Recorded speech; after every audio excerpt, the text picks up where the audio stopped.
Well, DeepSeek 4 is out. And just to remind you, the last time that a brand new DeepSeek model came out, DeepSeek 3, Nvidia had its largest sell-off ever in one single day. 17%, $600 billion in market cap. Now I thought, what better way to frame this conversation than going to Michael Burry himself, the man who's the oracle of all great short opportunities that come with this market. And I don't know about you, but when I read his tweets, maybe you don't even read his tweets, but we're gonna read them today, I can literally feel like Michael Burry is looking down at me and stomping on everything that I know. I swear I don't understand a damn word that he's saying. But the man shorting Nvidia stock, and Nvidia hasn't moved since August of 2025, pretty much. We're talking about 6 to 7 months of essentially zero movement on one of the fastest growing companies in the entire world. So is there anything to worry about? Let's break it down as simply as we possibly can. But first, let me give you the full Michael Burry experience. Convergence, commoditization, compression, and reflexivity, the four horsemen of the data center build-out apocalypse. Nvidia compute is dead. Everybody hang it up. Go sell your stock. Go short it right now. And if you're anything like me, you read his message and you're like, all right, surely Grok can handle this for us. And I'm not kidding. He manages to make it even more convoluted. Don't worry, we're going to simplify this in a second, and I'm going to tell you what really matters here. But one more Michael Burry quote to really rub it in for you. Reflexivity, in that human nature is insufficient to justify planned compute expenditure. AI itself reduces the dynamism of new human knowledge creation, making human knowledge insufficient, etc. Jevons paradox does not apply to the compute build-out, and the singularity will not have a financial sponsor or physical proof of economic demand. Who is liking and retweeting this? Why are we giving this guy satisfaction of tweeting something like that? You should be banned off the platform for typing like this. Yes, my reaction. Jesus, those are big words. Please, for the love of God, let's simplify this a little bit. Quickly, before we get started, I have to disclose, I'm an engineer. I'm not a financial advisor, although I do tend to invest in innovation and technology, which has worked out quite well over the past few years. Today, we're going to be exploring more of the technological side of things, okay? I got a piece of paper here, breaking down all of Burry's crap. We're going to do it right here, right now, really quick and simply, I promise. Why pay any attention to Michael Burry? Because he's very influential in the space, especially when he comes out and says to sell, people get nervous. And that's on top of a stock that's already been pretty beaten down recently. It's certainly holding up better than the other big tech companies, but still, there's some serious nerves out there, so let's calm them down right now. How much validity is there to Michael Burry's rage bait tweet? What does convergence mean? The extremely basic definition of convergence when it comes to AI technology in particular is better models plus better hardware plus better software equals less demand for compute. If you have a super efficient model that can analyze an entire code base and spit out production-ready code in 5 minutes, then why would you need to buy millions of Nvidia GPUs? Couldn't you just suffice with, 100,000 of them? And if the demand isn't as high, that also drives down Nvidia price. Let's stop right there. I think we can put this one to rest really quickly. That Jevons paradox that we briefly mentioned in Burry's absolute nonsense tweet, that's the idea. When something becomes more efficient, it doesn't actually decrease the amount of demand, which is weird because you'd think we don't have to use as much of it to get the same result. And yes, that sounds right. Hence, that's why it's called a paradox, right? If we use this example right here, fuel efficiency gains tend to increase, not decrease, fuel use. As cars continue to get more efficient, use fuel more efficiently, people started to use them even more. It became more desirable to get a vehicle because you could go even further and spend less money. The demand increases, not decreases. Now, we're not here to talk about combustion engine vehicles today. That is a dinosaur of a technology. Today, we're talking about AI models. And what is the fuel of AI models? Well, it's compute. It's Nvidia GPUs. Nvidia GPUs are the things that create the intelligence that allow models like large language models in OpenAI, Gemini, to be useful.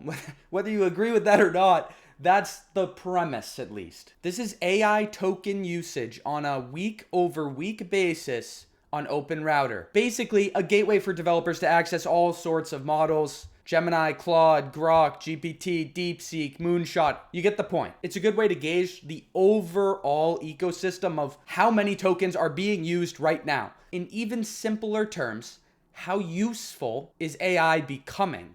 As it becomes more useful, as it becomes more efficient, people want to use it even more because the capabilities that it's providing are becoming even greater. I can speak from experience that this is 100% the truth. The things that AI has been able to create, especially over the past few months, I use Claude Sonnet, are just absolutely beautiful. These front end designs, this was all with the help of AI. And by the way, one of the primary reasons that Michael Burry's bringing up this idea of convergence, all of these things coming together and it becoming so good that you actually need less GPU supply to meet demand. The reason he brings that about is because something like DeepSeek v4, the brand new Chinese open source model that just came out, their performance across the board is pretty good and their cost savings are massive. We don't have to get into the specifications here. The point is, yes, Nvidia hardware is getting better.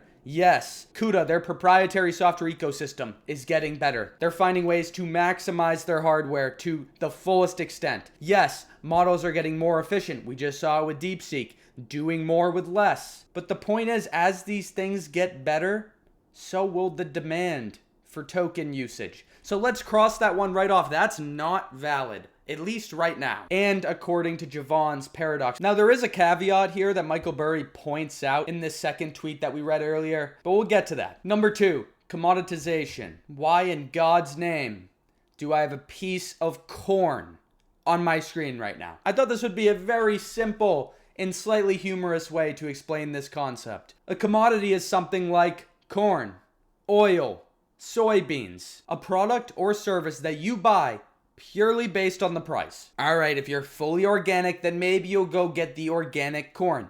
Fair enough. The point is, the vast majority of people are gonna buy the cheapest corn because in general, if you put some butter, salt, pepper on it, it's gonna taste relatively the same to like a really good piece of corn. Now expand that idea out to a corn field, millions of pieces of corn. Now we're talking. The claim is commoditization, that either, we don't know for certain what perspective he's taking here, but you can take the perspective of the hardware, the software, the large language models. One of those things is going to become commoditized. Now we could probably infer he's not talking about Nvidia's hardware or software. I think that would be a massive leap to make, especially because we're seeing chips that are like 4 or 5 generations old going up in rental pricing. Yes, you heard that right.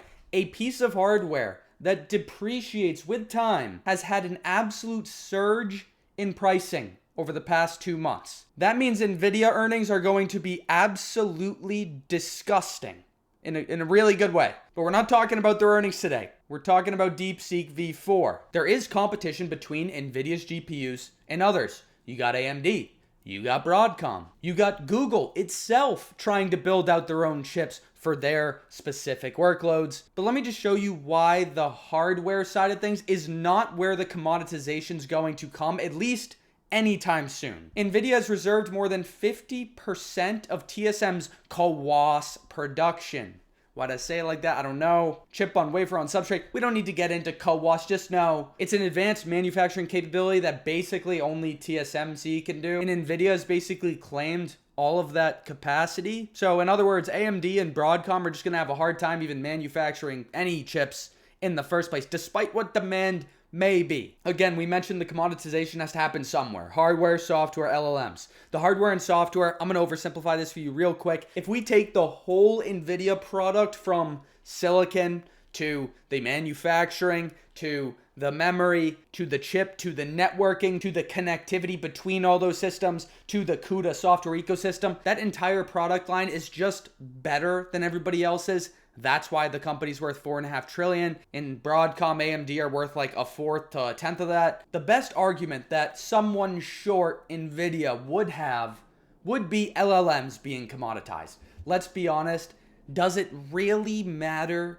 what LLM you're using if they can all do the same exact thing?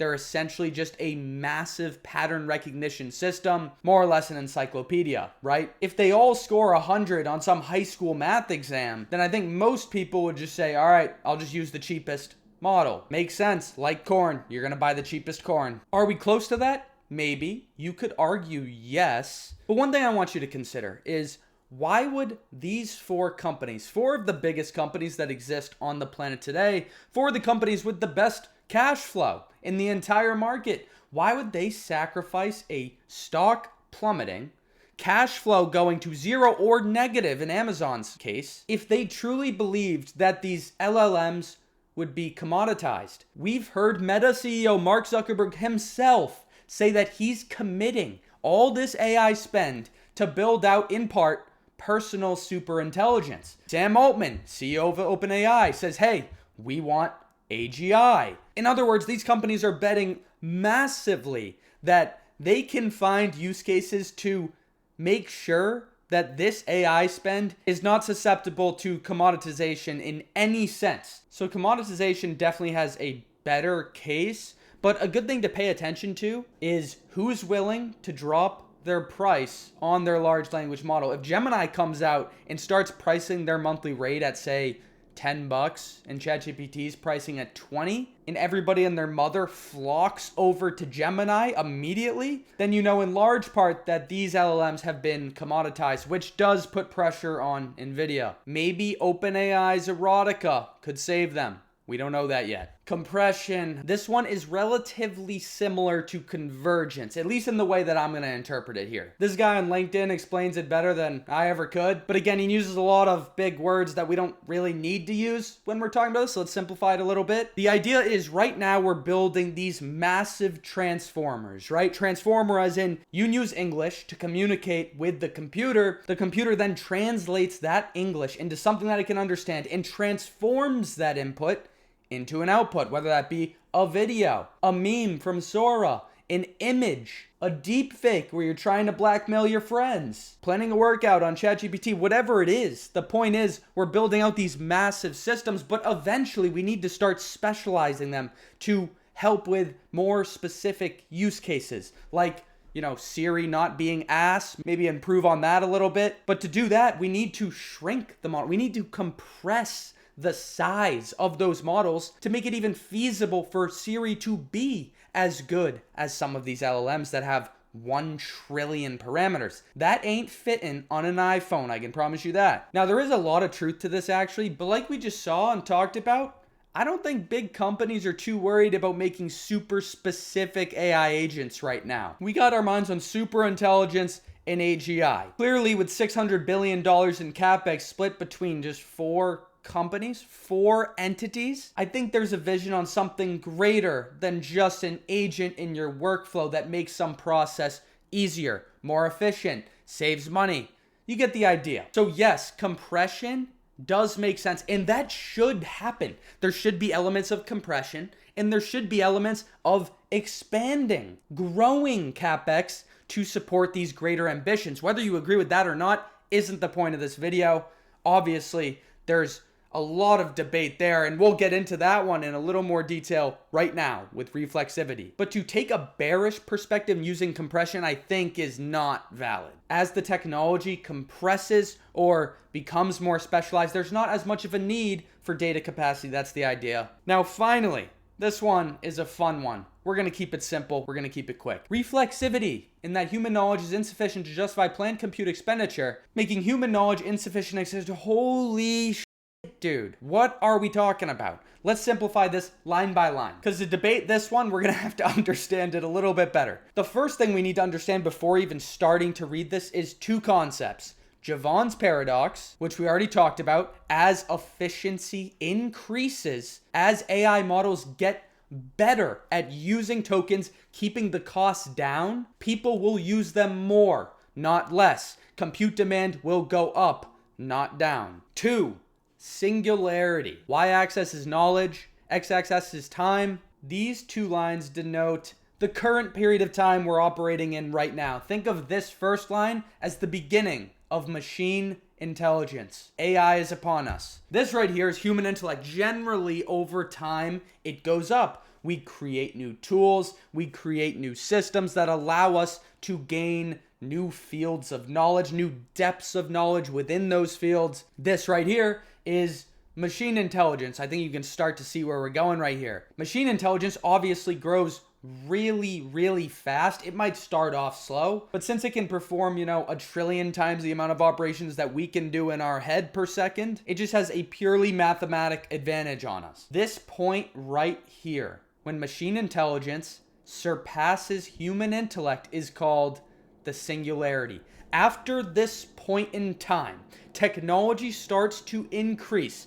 at a rate that we physically cannot understand or comprehend. And that's where this transhumans comes from. No, not transgenders, transhumans. The idea that we're beyond human. Somehow we're augmented with AI or machine to make us stronger, to make us more intelligent, to make us more capable in whatever way. That's the simplified version of it, okay? I know this sounds like absolute sci-fi, but there's people arguing out there that this is only like years away. I'd like to hear your take on that. So now that we understand Javon's paradox and the singularity, let's see if he has a case here. And he probably does, but again, we don't really know when this is going to come. And when it does come, it's kind of too late to worry about your stocks. There's probably some bigger worries that are going to be on your hands at that point. Some Terminator types. Let's work backwards through this because it will make more sense. The singularity will not have a financial sponsor or physical proof of economic demand. In extremely simple words, when this singularity occurs, this AI is going to become so much more intelligent than the most capable humans that we have on Earth that this self-improvement cycle won't need a human in the loop. It will continue to get better and better without any justification for spending more on compute, because at that point, think about it. Why would we need to spend more on compute if the AI has already taken over and is getting exponentially better and better? At that point, compute's probably the last of your worries. You probably want to get rid of as much compute as you possibly can. Javon's paradox does not apply to the compute build out because human knowledge will be insufficient. Human knowledge is insufficient to justify planned compute expenditure. AI itself reduces the dynamism of new human knowledge creation. When this singularity occurs and it continues to improve upon itself over and over again, literally expert opinions, projections won't matter anymore. They will become useless because this gap will just become so great that we don't really need to learn anything new. In very simple English, basically what Michael Burry is saying here in the most overcomplicated and convoluted way, I'm literally getting angry reading this. The most frustrating way possible, he says, hey, in some distant future, yes, maybe it's soon, maybe it's not for a very long time, we don't know. Experts are not agreeing on what that timeline looks like. The point is, companies won't be able to justify building out $600 billion worth of compute if an AI is getting so incredibly good and improving upon itself that it's smarter than any human on the entire planet. At that point, you don't really need any more compute. So yes, obviously, reflexivity, does that kill the bullish case for Nvidia? Yes, obviously it does. I'm gonna put an X here. I think that is a horrible reason to have a bear case on Nvidia. I think the other three make more sense. I think commoditization when it comes to LLMs makes the most sense. If the way that LLMs are architectured right now doesn't allow for AI to get to AGI, super intelligence, to the singularity. At the end of the day, we don't actually know when that point in time is coming, if at all. Right now, it's a theoretical thing that could happen in the future, and it's expected to eventually. But what if at the end of the day, AI in this current form, in this form of just like pattern recognition and suggesting based on the mathematically, statistically most likely token to come next, AI right now is trained on data that has already existed, created by other humans or created by AI, a pattern recognition system. In this current configuration, can we get to that point? I don't know. We'll see. In any case, that's basically the DeepSeek 4 drama. The idea that Nvidia compute demand could absolutely fall off of a cliff if a model like DeepSeek V4 does much more than a Chat-GPT does, but with far less cost and more efficiency. And that's a simplification of the man who is currently shorting Palantir and Nvidia. In English, of course. All I know is those things we just talked about aren't coming soon, maybe over the coming years at some point. But Nvidia is going to drop one of the best forecasts into future demand that we've ever seen in stock market history. That's all but guaranteed at this point. So I hope this helps, and pray we're not near the singularity quite yet. Best of luck. If you want to use my singularity for trading and how to destroy the market and beat up on Wall Street, finally, the playing field is even. Go to www.marketspredictor.com. Come up with your money-making strategy right now. And if you don't have any good ideas, check out the signals based on the mathematics, based on the sentiment coming soon. All right, that's enough for me. I'll see ya. Bye-bye now.